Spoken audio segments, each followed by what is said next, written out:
Welcome back. This is still the Polity reaching you live from Abuja.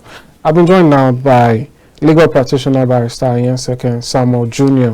He joins me now to do more justice to the issue of the election tribunals and also other issues on the state of the nation. Welcome to the program. Good afternoon. It's good to be here again. Good to have you back. After a while now. Yes, I really appreciate your viewership and everyone. It's good to have you. Thank you so much. All right, our phone calls are open, so you can call in and ask your questions or make your contributions. So let's quickly go into it. We'll have some time. Yes. The issue of the presidential election tribunal. I'd like to get your thoughts on how the process is progressing so far and how you think the Osun judgment could have an effect on it. Yes, it's been an interesting time.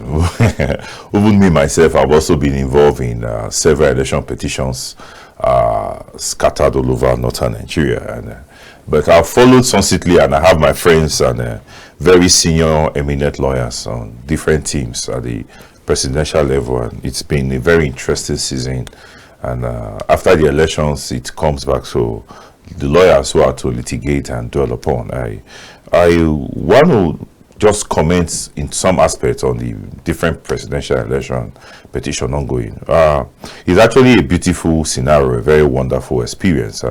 Like I've said in several other television interviews, probably quite different from this your platform. It's been interesting. In the first place, the one of the AA party, they've since, for whatever reason they deem it fit, they've withdrawn their petition at the presidential election petition level.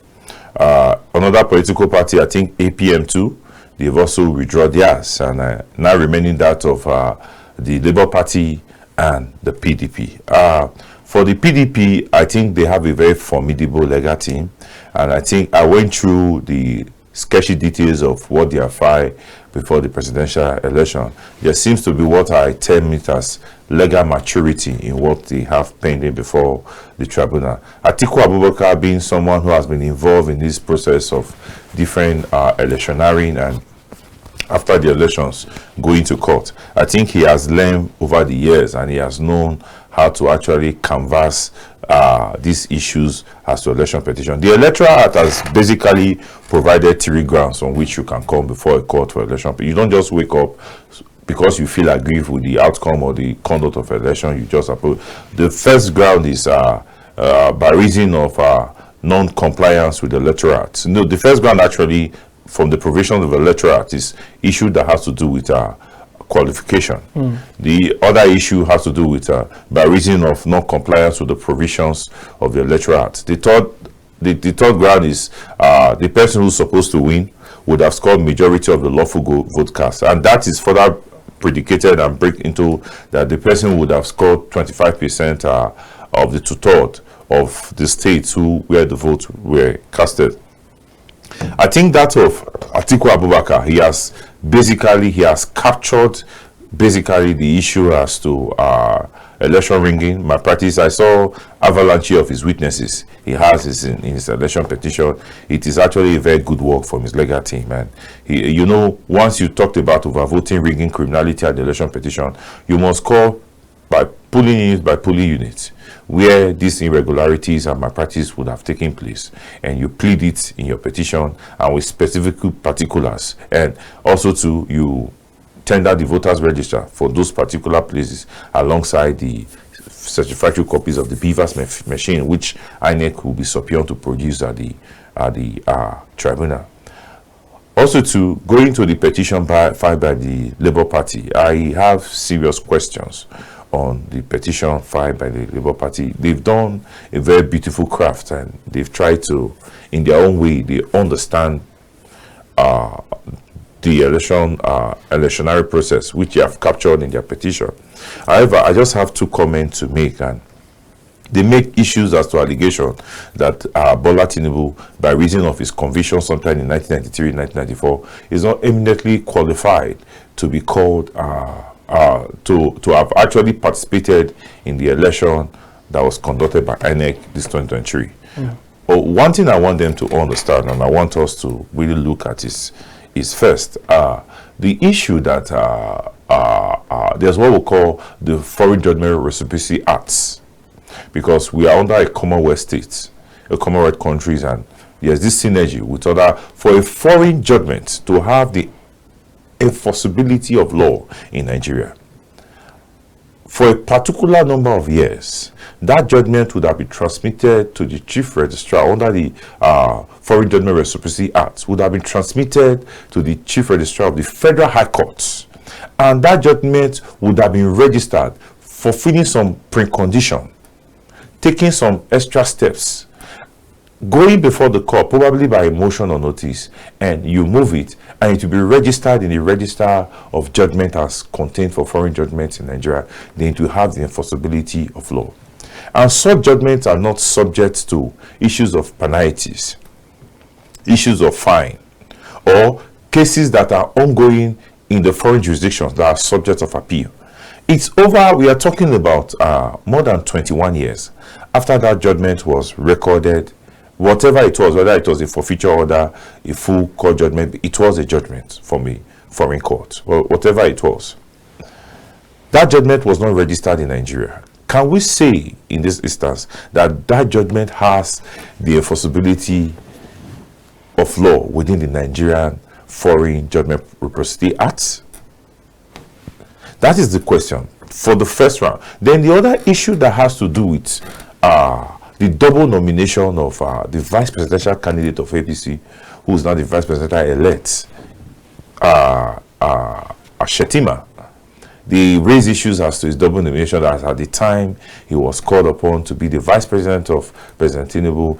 He was actually a senator, and it goes in the extant provisions of the Electoral Act. I want to remind them is that the court in several instances, in a case decided in the Federal High Court, against one Honorable Mantu and one other, and several other cases, the position of the law as it stands today, by virtue of Section 29(6) of the new Electoral Act, is that for issues that has to do with primaries of aspirants, it is only the aspirants in that election that can actually contest that nomination, and it is purely a pre-election matter. I don't know if you're getting me. And so the question is, can that ground stand? The third issue, again, has to do with electoral malpractices as scattered all over Nigeria. The question I want to ask the people, not just the obedient people, it's sufficiently, looking at the petition they have filed before the election tribunal, can they prove overvoting? Can they prove election malpractices? Can they prove by tendering per unit wards, by tendering per local government? Can they actually, do they have sufficient evidence to grant such allegations as they contain in their petition? I saw their witnesses, and probably I'm wrong, but the witnesses I see, they are no more than 6. And in Atiku versus Abubakar, you're talking about the Labour Party. yes, and in Atiku versus Abubakar, the court held that for you to prove allegations of malpractice, overvoting, irregularities, criminalities in election petition, you must call witnesses from each ward, one by one, in your petition. In these instances, with those witnesses, are they competent enough to testify as to what happened in Sokoto, Katsina, Borno, Benin City, Lagos? It's not possible now. So there is a question. I don't know how they're going to do it. Probably they are more experienced and enlightened than me. Probably they have the magic wands, but I wish them luck. But from what I've seen, I actually have fears for the petition filed by the Labour Party. The only ground I see the court will give a kind of a fair interpretation to has to do with the issue of the RF not transmitting the election results. But you see, the test in the election petition is that the ground you are challenging it must be substantial, and it must be substantial enough to have affected the outcome of the election by the non-transmission to the IRAF from the collation center to other centers and then to the final IRAF. Do you think actually by that transmission alone it actually constitutes substantial non-compliance with the provisions of the electoral? So these are the very pertinent questions I actually seek for the answers, and I pray the court to give a broad, to increase our electoral jurisprudence and increase our knowledge. So for now, for me personally, I don't have faith in the petition filed by the Labour Party. If there's anything I should look forward to, I tend to see what should be the outcome of that of the PDP. So that is my honest take as to the presidential election. Different political parties and their candidates are paying before. When it comes to the issue of the Osun State, I read through the Court of Appeal judgment. I've not been privileged to read the CTC copy of the judgment from the Supreme Court, but I understand that the Supreme Court affirmed the judgment of the lower court, and it has increased our jurisprudence, and that is the best evidence in electoral matters when someone complains of malpractices has to do with tendering before the court the beavers and the voters registrar. The court has held that you will not rely on the back server or any other extra secondary evidence to say to counter that. And the issues as to do with Adeleke's yes, forgery of certificate.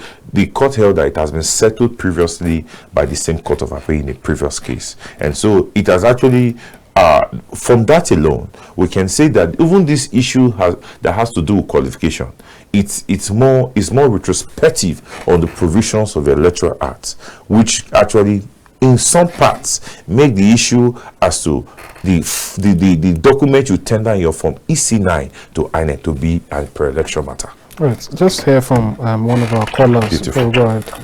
Good afternoon, you are on to the Polity. What's your name and where are you calling from? Hello? Can he lower his phone? Yes, please turn down your TV set so you can, the echo would reduce. Okay. What's your name and where are you calling from, please? My name is Kuti. Alright, where are you calling from? I'm calling from Amadin. Alright, please go ahead. Yes, I just want to make some contributions to the discussion we're having over there. Alright. The discussion we have there, I think that what he's saying is kind of what they call in the court is prejudicial. The case we have, the Labour Party has, is in the court, and is making some analysis which may give some leeway to the opposition party. The case is still in court. All the things he's saying is completely biased. that one that discussing that in your court, in your studio, is definitely against the Labour Party. So please, it's prejudicial. It should center on the tenet of what you have what should be obtainable in Nigerian judicial system. Please, I don't have anything against him, but he is biased. Thank you very much and goodbye. Thank you so much. Thank you for calling. The thing is, I'm not a lawyer to the Labour Party. I'm not also a lawyer to the PDP, and so I'm a lawyer. I'm a very experienced senior lawyer who has practiced within the confines of Nigeria and who has practiced in the regional courts, have appeared before. I don't want to start going about those issues. I've just basically touched on not what is before the court, what parties are subjected to the media, and what everybody have seen. And this is my own opinion as to what I think parties have filed before. Wherever the outcome initially. So you must not, the question is, we are both here. When I made concerted efforts, politically, we discussed about the outcome of what the election should be. Has anything changed from what I said? The prediction I give, did it not happen? Did it not happen? I told you the first person will be Tinubu, the second will be Atiku, and the third will be Obi. Was it not what I said here? Right, let's go hear from another caller before we go ahead. Good afternoon, Elder Ryan. Yes. Good afternoon. It's good to have you. Good afternoon, everyone. Thank you very much. Yes. God bless you. Thank you so much. Thank you very much. Thank you. See, some of us were enlightened enough who know the political history of this country. We don't have hope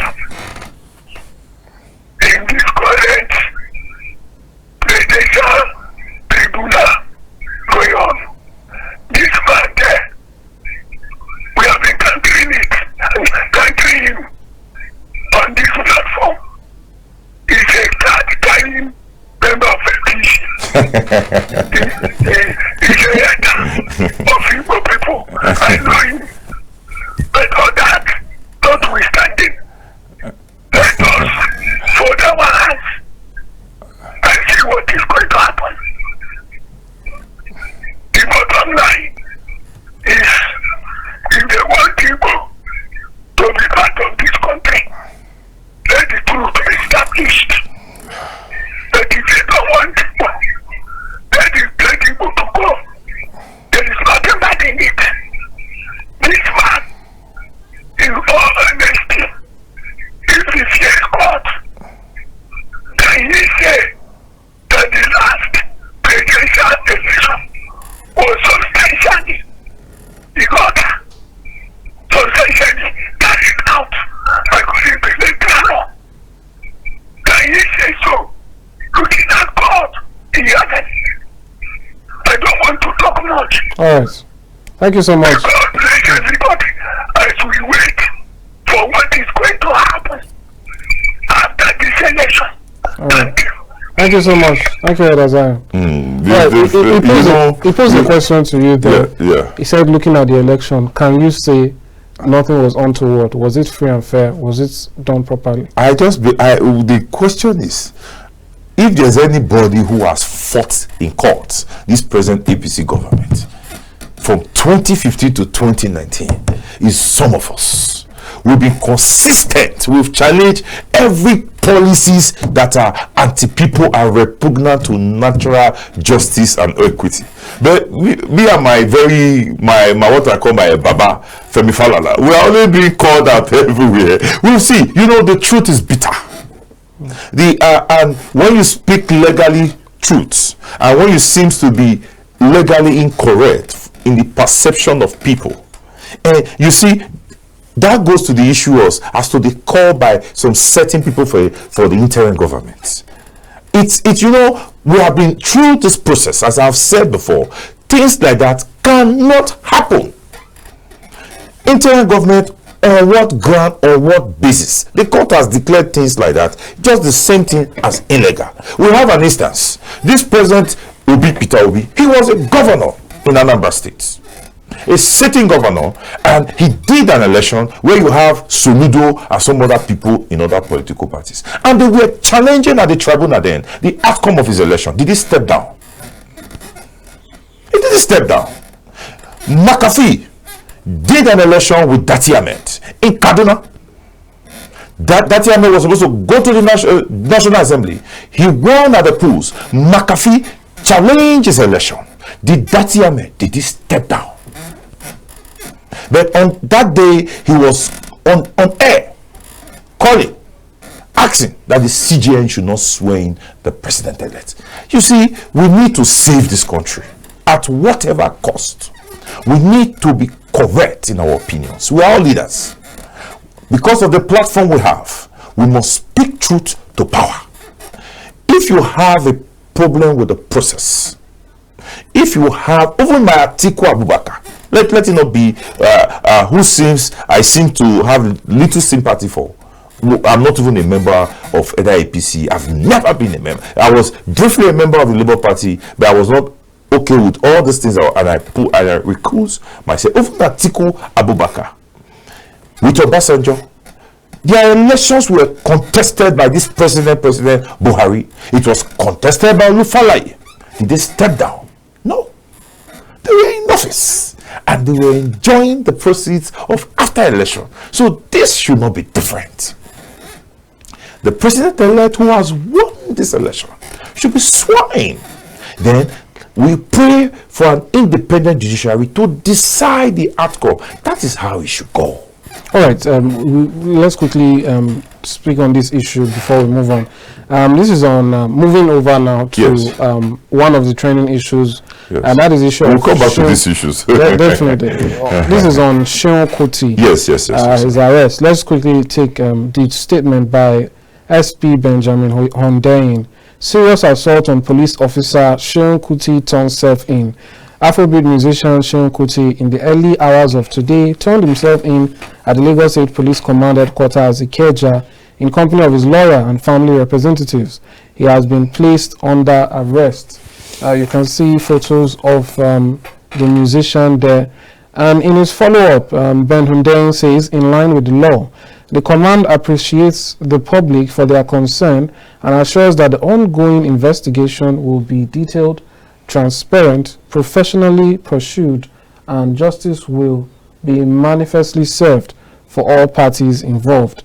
Now let's quickly take a look at some reactions. From Dr. Vic_exotic, that is Victor Wole Mo.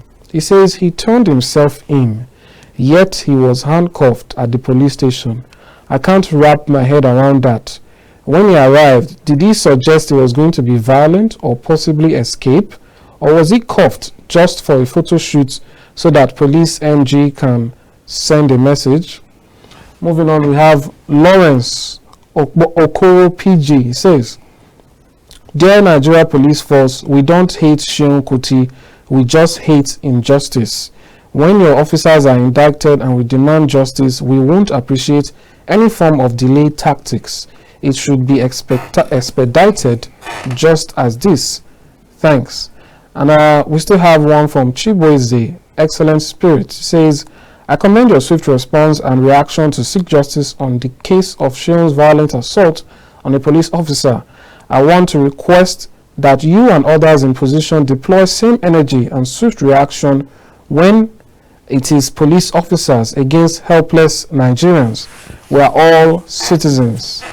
Now, very quickly, we'll take a look at the response from Benjamin Hundein to a question posed by Engineer Yokos. He says, why the handcuffs?